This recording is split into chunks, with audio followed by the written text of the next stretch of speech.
In this video, we're going to be taking a look at the Blackburn-Shilling Trap. This trap starts from the Italian opening. I'm sure most of you have heard of it. It is e4, e5, knight f3, knight c6, and bishop to c4. Now, whether you are a beginner or a grandmaster, anywhere in between, you've probably seen this opening a ton in your games. It is one of the most, if not the most common opening. Now, where the trap starts to occur and where the theory starts to go a little bit weird is here with knight to d4. Now, this immediately gambits a pawn. This e5 pawn is not hanging. And if white plays knight takes e5, as is most natural, well, there's actually a very dangerous move, and it is in fact winning for black. And this dangerous move is queen to g5. Now, this doesn't look particularly dangerous, does it?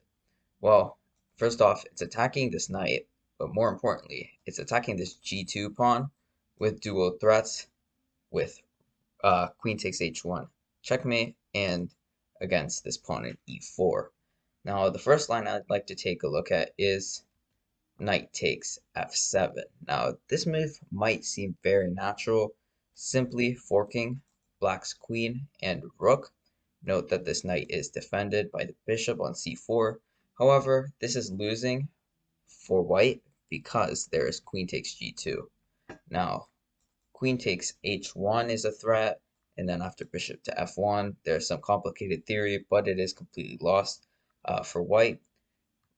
More or less, you're usually going to see rook to f1, just sliding the rook over so that it's defended by the king.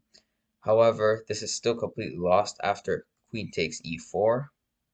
And the idea is, if white plays bishop to e2, there is knight f3, checkmate.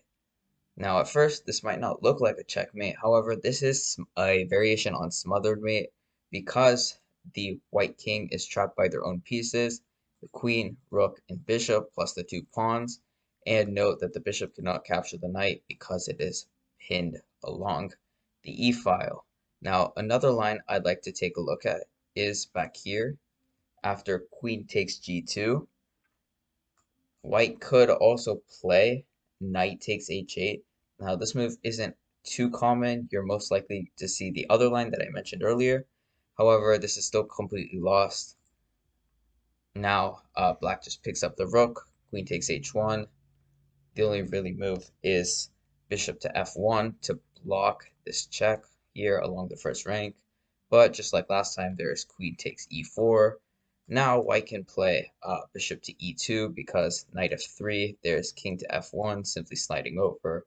However, as you can imagine here, it's still completely lost for white. Something like g6, bishop to g7 to grab this knight hanging in the corner. Plus, we can see this exposed first rank here, these weak squares.